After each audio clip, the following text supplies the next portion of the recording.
Peggy 18. You don't know how lucky you are that the Authority hasn't found you yet. If the Authority catches you and you don't have anything they need, you'll be dead. Rage is a first-person shooter foremost, but it's definitely got an adventure kind of exploration aspect. And it's not an RPG, but it's got that flavor and that feeling, and it's just much more in-depth than you'll ever get out of a normal first-person shooter. You know, you can kind of involve your mind in more than just your trigger finger.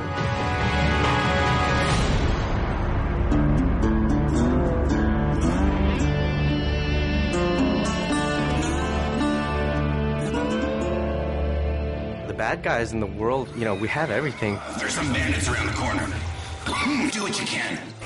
The bandits are considered to be more the violent settlers that aren't really economically inclined, but they have desires and needs. Each bandit clan has a unique fighting style. It's ever-changing. For instance, the Ghost Clan. Hey, over there! They're very acrobatic. They can attack you from above or below. The Wasted Clan, what they lack in combat skills, they definitely make up for in personality. The Shrouded Clan, they've designed these remote-control bomb cars that they use against you. We felt that with human-type opponents, if you add personality to the fighting skills and add personality to the characters, it really makes the world more refreshing. We're losing this! But if you fight that enemy for 12 hours, I don't care how cool he was in hour 1, it's not going to be so cool in hour 12. So it's about mixing it up for the player. Not reinventing the rules, but give him something a little different around every corner, so that's what we strive to do. The Wasteland has a number of mutants. So there's a bit of mystery to where the mutants came from. Some people believe that the cosmic radiation in the impact winter affected human development. But some people believe that the Authority were conducting experiments on humans, and the failures were, of course, the mutants. Then, of course, there's the Authority. You don't really get to understand or know what they're about until later in the game, and they've kind of twisted this new reality to be what it is that the player will eventually find out as he gets to the end of the game. These guys are battle-hardened military badasses. They have full body armor. They can coordinate with other squads. They have heavy weapons.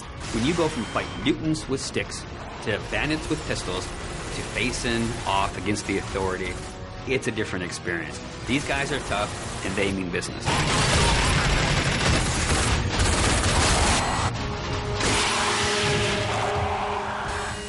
It is famous for having incredible graphics. So I wanted to have this real combat feel to it. Remember, to be of use to us, you must be able to move around freely.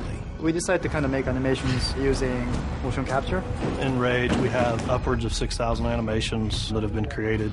One type of character may have 300, 400, 500 animations that go with them. By applying those animations, the character is starting to look a lot more interesting. You also look interesting. When you're actually in combat with an AI, they have multiple layers themselves. When you shoot at the enemy, they'll actually react to the shot. So they'll freak out and they get into this scramble mode where he's running around trying to save his life and then dive into cover.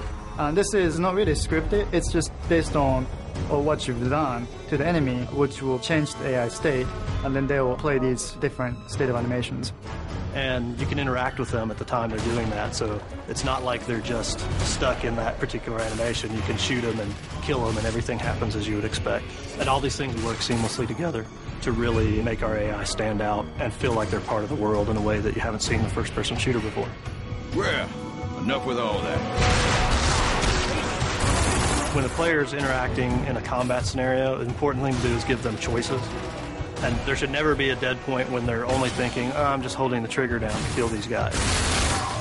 Unpredictability and the element of surprise makes a great enemy. It's when you enter a room, you think you know the situation, and the AI does something that you don't expect. Because I don't want them thinking of it as AI. I want them to think, wow, that's the best combat experience I ever had. Tell me what you can do, and get the hell out of here.